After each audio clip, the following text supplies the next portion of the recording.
तो आज हम लोग बात करेंगे मनी सप्लाई के बारे में। मनी सप्लाई का मतलब होता है कि टोटल स्टॉक ऑफ मनी जिसमें currency and bank deposits held by public at A given point of time. यहाँ पब्लिक के पास जितना भी करेंसी या फिर बैंक डिपॉजिट उन्होंने बैंक में रखा हुआ है, तो ये टोटल स्टॉक ऑफ मनी को हम लोग मनी सप्लाई बोलते हैं। यहाँ पब्लिक कहने का मतलब ये है कि सिटीजन्स के अलावा जितने भी बिजनेस एंटिटीज़ है ये भी पब्लिक के अंदर इंक्लूडेड होते हैं इस पब्लिक के मीनिंग में, except government and banking system. अब आप पूछोगे कि गवर्नमेंट और बैंकिंग सिस्टम को क्यों एक्सक्लूड किया गया है। देखो, गवर्नमेंट को एक्सक्लूड इसलिए किया गया है क्योंकि आरबीआई गवर्नमेंट के बिहाफ पे ही करेंसी प्रिंट करती है। तो इन नटशेल हम कह सकते हैं कि गवर्नमेंट ही क्रिएटर है मनी का, यानी करेंसी। तो इस वजह से इसको एक्सक्लूड कर देते हैं हम लोग। और बैंकिंग सिस्टम को इसलिए एक्सक्लूड करते हैं बिकॉज ऑलरेडी जो डिपॉजिट्स किए हुए बैंक्स में, बैंक्स इसको लेंड करके वापस से इकोनॉमी में पंप कर देता है। तो अगर हम लोग बैंकिंग सिस्टम के भी डिपॉजिट्स को इंक्लूड करने लगेंगे तो फिर ये डबल काउंटिंग हो जाएगी। तो इस वजह से हम लोग दो एंटिटीज़ यानी गवर्नमेंट और बैंकिंग सिस्टम को मनी सप्लाई से एक्सक्लूड रखते हैं। तो मनी सप्लाई के बारे में हम लोग आगे जाने उससे पहले कुछ चीज़ें जान लेते हैं, जैसे टाइप्स ऑफ बैंक अकाउंट्स। ठीक है, कितने किस्म के बैंक अकाउंट होते हैं। तो सबसे पहले सेविंग्स अकाउंट्स होता है हमारा, ठीक है, फिर करंट अकाउंट होता है, उसके अलावा उसके बाद फिक्स डिपॉजिट और रिकरिंग डिपॉजिट अकाउंट्स भी होते हैं। तो चलो इसको एक एक करके समझने की कोशिश करते हैं। तो सेविंग्स अकाउंट्स कौन कौन खुलवा सकता है? हाउस होल्ड्स का कहने का मतलब है कि कोई भी नॉर्मल सिटीजन या इंडिविजुअल अपना सेविंग अकाउंट खुलवा सकता है। अगर हम करंट अकाउंट की बात करें तो current account generally business entities के लिए होता है। हर इंडिविजुअल जाके वहाँ पे अकाउंट नहीं खुलवा सकता है, उसके लिए आपको बिजनेस एंटिटी होना ज़रूरी है करंट अकाउंट के लिए। वेराज एफडी या फिर आरडी की बात करूँ तो इसमें बिजनेस एंटिटीज़ इसके अलावा इंडिविजुअल्स दोनों ही एफडी आरडी कर सकते हैं। अब बात करते हैं रेस्ट्रिक्शंस के बारे में। सेविंग्स अकाउंट्स में हम रेस्ट्रिक्शंस होते हैं, जैसे आप अगर आपको स्मॉल विड्रॉल करना है तो वो आपको सेविंग्स अकाउंट से आप विड्रॉल कर सकते हो। लेकिन अगर आपको बहुत बड़ा विड्रॉल करना है, जैसे 1 करोड़ 1.5 करोड़ का, तो जब आप सेविंग अकाउंट से विड्रॉल करने जाओगे तो आपको इंस्टेंट वो अमाउंट नहीं दिया जाएगा। बैंक आपसे बोलेगा कि आपको प्रायर इन्फॉर्मेशन देनी चाहिए इतने बड़े विड्रॉल से पहले। तो उसमें सम रेस्ट्रिक्शंस होते हैं, लेकिन करंट अकाउंट में कोई रेस्ट्रिक्शंस नहीं होता है। अगर किसी बिजनेस एंटिटी को कोई बहुत बड़ा पेमेंट करना है, ठीक है, अपने रॉ मटेरियल सप्लायर को बहुत बड़ा पेमेंट करना है, तो उससे कोई रेस्ट्रिक्शंस नहीं है। वो कितना भी बड़ा अमाउंट ट्रांसफ़र कर सकती है, पेमेंट कर सकती है, जो भी करना है कर सकती है। तो no restrictions at all. Whereas FD और आरडी में रेस्ट्रिक्शंस होते हैं, बिकॉज आप एफडी कराते हो या आरडी कराते हो तो कोई सर्टेन टाइम पीरियड के लिए कराते हो, जैसे 5 ईयर्स, ठीक है, 6 ईयर्स। तो 5 ईयर्स से पहले अगर आप उसको विड्रॉल करने की कोशिश करते हो, ठीक है, तो रेस्ट्रिक्शंस उसमें होते हैं। वैसे जनरल प्रैक्टिस ये है कि बैंक्स आपको अलाउ करते हैं विद एडजस्टेड इंटरेस्ट रेट, लेकिन एक्चुअल टर्म्स में वो उस पर रेस्ट्रिक्शंस होते हैं। अब बात करते हैं इंटरेस्ट रेट की। तो सेविंग्स अकाउंट्स में देखो लो इंटरेस्ट होता है, सबको मालूम है, समवेयर अराउंड 3 to 4.5% के अराउंड। करंट अकाउंट में आपको कोई भी इंटरेस्ट नहीं मिलता है, चाहे आपके करंट अकाउंट में कितने भी पैसे हो। और वेराज एफडी एंड आरडी में रिलेटिवली हाई इंटरेस्ट रेट मिलता है as compare to savings accounts. तो अब दो चीज़ है, डिमांड लाइबिलिटी और टाइम लाइबिलिटी, इसको समझ लेते। उसके बाद हम लोग सेविंग्स अकाउंट में demand liability plus time liability दोनों को समझेंगे। तो अब देखो, करंट अकाउंट में डिमांड लाइबिलिटी होती है। डिमांड लाइबिलिटी का मतलब यहाँ ये हो गया कि बैंक से जब भी पैसा डिमांड किया जाए तो बैंक को देना, यानी बैंक के पास ये लाइबिलिटी है कि जब भी उससे पैसा डिमांड किया जाए तो उसे देना है। यानी करंट अकाउंट में क्या है कि कोई भी बिजनेस एंटिटी को मान लेते हैं कोई भी बड़ी पेमेंट करनी है, तो वो बैंक से जब भी डिमांड करेगा तो बैंक को देना पड़ेगा। तो ये हो गया डिमांड लाइबिलिटी। वेराज टाइम लाइबिलिटी कहने का मतलब ये होता है कि मैंने एफडी कराई या आरडी कराई, इसका मतलब ये हो गया कि सर्टेन पीरियड मैंने वो अमाउंट फिक्स करा दिया। अब बैंक को वो amount along with the interest कब पेमेंट करना है, with the certain period of time. जैसे मैंने 5 ईयर्स की कराई तो 5 ईयर्स के बाद वो पेमेंट करना है। तो ये हो गया हमारा टाइम लाइबिलिटी। अगर मैंने 1 लाख रुपीज़ एफडी कराई हुई है 5 ईयर्स के लिए, तो बैंक को जो 1 lakh along with the interest जो पेमेंट करनी है वो मुझे 5 ईयर्स बाद करनी है। तो ये हो गया हमारा टाइम लाइबिलिटी। तो सेविंग्स अकाउंट्स में क्या होता है, ये दोनों ही होता है, demand liability plus time liability. अब देखो, डिमांड लाइबिलिटी जैसे आपने स्मॉल विड्रॉल किए वो हो गया आपका डिमांड लाइबिलिटी, और टाइम लाइबिलिटी के साथ जो आपको जैसे कि बड़ा अमाउंट देना होता है तो उसके लिए आपको टाइम देना पड़ता है, तो इसको हम लोग demand liability plus time liability बोलते हैं, जिसे हम लोग एनडीटीएल भी बोलते हैं, नेट डिमांड टाइम लाइबिलिटी, यानी demand liability plus time liability. अब दो चीज़ें हैं उसको हम लोग समझ लेते हैं। जो है डीडी, डीडी का मतलब हो गया डिमांड डिपॉजिट्स, ठीक है, net demand deposit with bank, जो कि 100% लिक्विड होता है।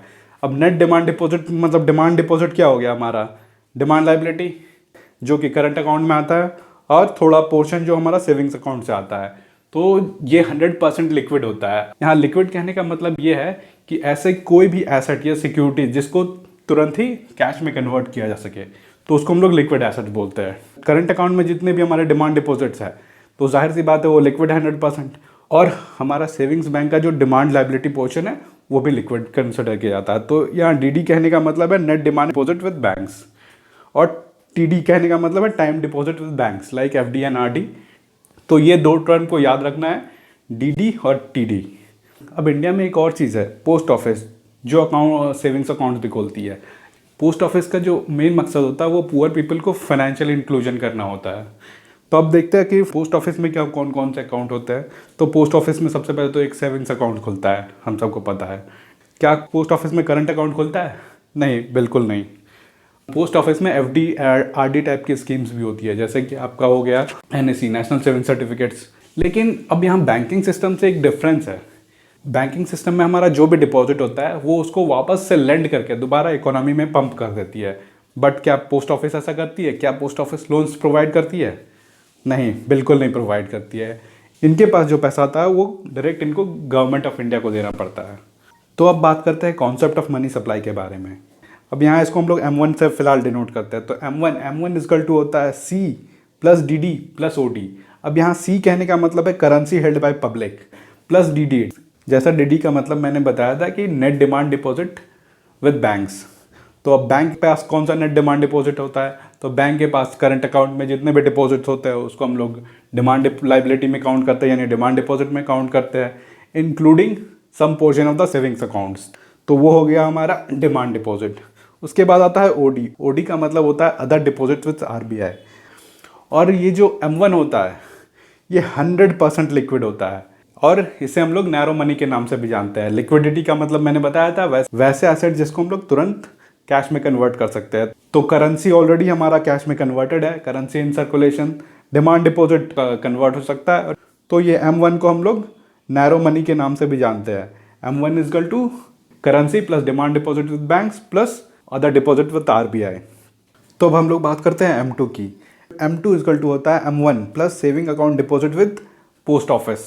तो M1 हमने पहले भी पढ़ा हुआ था, currency held by public plus demand deposit with banks plus other deposit with RBI।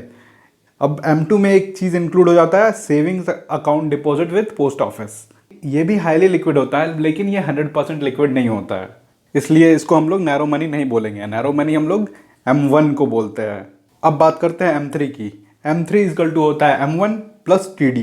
तो TD मैंने बात की थी, TD का मतलब हो गया टाइम डिपॉजिट विद बैंक्स। और टाइम डिपॉजिट्स हमारा क्या क्या होता है? फिक्स डिपॉजिट, रिकरिंग डिपॉजिट्स, ये जितने भी चीज़ें होती है ये हमारा टाइम डिपॉजिट के अंदर आती है। इसके अलावा सेविंग्स अकाउंट्स का कुछ पोर्शन टाइम लाइबिलिटी पोर्शन भी रहता है, याद है ना हम लोगों को? तो वो चीज़ M3 में इंक्लूड होती है। हमने सेविंग्स अकाउंट में पढ़ा था NDTL, जिसका कुछ पोर्शन आपका होता है demand liability plus time liability, तो वो हाफ पोर्शन भी इसमें एडेड होता है। M3 को हम लोग ब्रॉड मनी भी बोलते हैं या फिर मनी सप्लाई भी बोलते हैं, बिकॉज ये मनी सप्लाई एक्चुअल में हमारे इकोनॉमी में चल रही होती है। तो M3 को हम लोग क्या बोलते हैं? M3 is equal to M1 plus time deposit with banks. Time deposit हमारा क्या क्या हो गया? FD RD, ठीक है, और सम पोर्शंस ऑफ सेविंग अकाउंट। इसके अलावा M3 को हम लोग ब्रॉड मनी के नाम से भी जानते हैं। इसके अलावा इसको money supply in the economy भी बोला जाता है। अब बात करते हैं M4 की। M4 हमारा क्या होता है? M3 plus time deposit with post office. M3 हमने पिछले स्लाइड में पढ़ा था, M3 is equal to M1 plus time deposit with bank. और M1 हमारा क्या होता है, जिसे हम नैरो मनी भी बोलते हैं? वो होता है हमारा currency held by public plus demand deposit with banks, इसके अलावा अदर डिपॉजिट विद RBI। अब लेकिन आप यहाँ पे पूछोगे कि M4 को हम लोग ब्रॉड मनी क्यों नहीं बोलते हैं? क्योंकि ये तो ज़्यादा ब्रॉडर कॉन्सेप्ट दिख रहा है M3 से। देखो, इसको हम लोग ब्रॉड मनी क्यों नहीं बोलते हैं, इसके पीछे एक कारण है। बिकॉज M3 में हमने जितने भी बात की टाइम डिपॉजिट और आपका डिमांड डिपॉजिट जो कि M1 में इंक्लूडेड होता है, वो बैंकिंग सिस्टम के साथ रहता है। बैंकिंग सिस्टम में जो भी पैसा आता है वो वापस लेंड कर दिया जाता है। मतलब समझो, अगर मैं 5 लाख रुपीज़ की FD करवाता हूँ बैंक में जाके, तो बैंक उस पैसों को क्या करेगा, बैंक उस पैसे को किसी थर्ड पार्टी को लेंड कर देगा और वापस वो इकोनॉमी में पंप हो जाएगी। तो इस वजह से वो ब्रॉडर कॉन्सेप्ट होता है। वेराज मैं पोस्ट ऑफिस में वही अगर डिपॉजिट करने जाऊँ तो क्या पोस्ट ऑफिस लोन्स देती है, जब हमने पहले बात की कि पोस्ट ऑफिस लोन्स नहीं देती है, तो जाहिर सी बात है वो इकोनॉमी में वो दोबारा पंप नहीं होता है, वो डायरेक्ट गवर्नमेंट के पास जाती है। तो इस वजह से इसको हम लोग मनी सप्लाई भी नहीं बोलेंगे। और एक चीज़ याद रखने की ज़रूरत है कि M3 हमारा जो होता है वो हमारा परचेजिंग पावर भी दिखाता है कि इकोनॉमी में कितनी परचेजिंग पावर है, बिकॉज वो टोटल मनी सप्लाई भी दिखा रहा है इस वजह से। इसके अलावा हम लोग M4 में नेशनल सेविंग सर्टिफिकेट्स को नहीं इंक्लूड करते हैं। M3 की बात तो कर ली, लेकिन अब एक्चुअल डेटा के हिसाब से देखते हैं। ये RBI की वेबसाइट से लिया हुआ डेटा है। 2 जुलाई 2021 पे जो RBI के पास M3 यानी मनी सप्लाई की जो वैल्यू है 190 लाख करोड़। अब ये 193 लाख करोड़ में क्या क्या बाइफर्केशन किया हुआ है। करेंसी हेल्ड बाय पब्लिक है somewhere around 29 lakh crore, demand deposit with banks है समवेयर अराउंड 19 लाख करोड़, और टाइम डिपॉजिट्स विद बैंक ये समवेयर अराउंड 145 लाख करोड़ है। तो ये हमारा M3 है। M3 का फॉर्मूला हमारा क्या होता था, M1 plus time deposit with bank, ठीक है। और M1 is equal to currency held by public plus demand deposits plus other deposits with RBI। अब एक और चीज़ होती है जिसको हम लोग M0 बोलते हैं, जिसे हम लोग रिजर्व मनी या फिर हाई पावर्ड मनी, इसके अलावा मॉनेटरी बेस के भी नाम से जानते हैं। M0 को हम लोग कौन कौन से नाम से जानते हैं, high powered money, reserve money या फिर मॉनेटरी बेस। जनरली इसे बुक्स में आपको रिजर्व मनी लिखा हुआ मिल जाएगा। तो M0 का फॉर्मूला क्या होता है, M0 का फॉर्मूला होता है C for currency in circulation. इसके अलावा बैंक्स डिपॉजिट विद RBI, जैसे मैंने आपको पहले भी बताया था कि बैंक्स अपना कुछ रिजर्व रखते हैं RBI के साथ। तो ये चीज़ें हम लोग बाद में पढ़ेंगे, जब हम लोग बैंकिंग में आएंगे तब CRR SLR ये बाकी सारी चीज़ें भी पढ़ेंगे।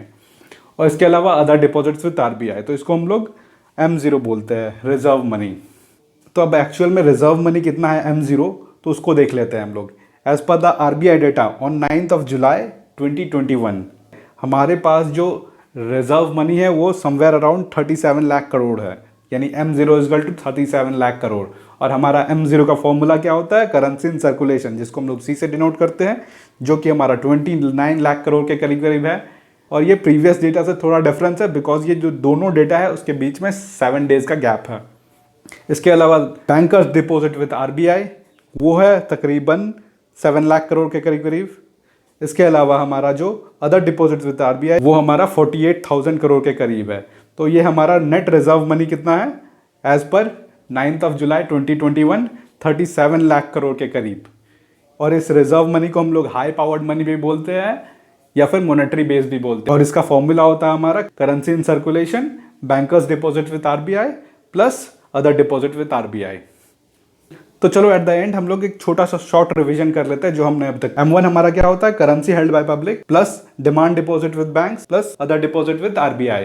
तो इसको हम लोग नैरो मनी के नाम से भी जानते हैं और ये 100% लिक्विड होता है। वेराज M2 क्या होता है, M2 हमारा होता है M1 plus savings account deposit with post offices. और थर्ड जिसको हम लोग मनी सप्लाई या फिर ब्रॉड मनी के नाम से जानते हैं M3 इजगल टू होता है M1 प्लस TD, यानी M1 plus time deposit with banks, जिसको हम लोग ब्रॉड मनी के नाम से भी जानते हैं या मनी सप्लाई। अब आते हैं M4 पे। M4 होता है हमारा M4 इजकल टू होता है M3 plus total deposit with post office. उसके बाद एक और कॉन्सेप्ट हमारा M0 जिसको हम लोग रिजर्व मनी या हाई पावर्ड मनी या फिर मॉनेटरी बेस के नाम से जानते हैं। तो ये होता है हमारा currency in circulation plus banks deposit with RBI plus other deposit with RBI, जिसको हम लोग रिजर्व मनी भी बोलते हैं।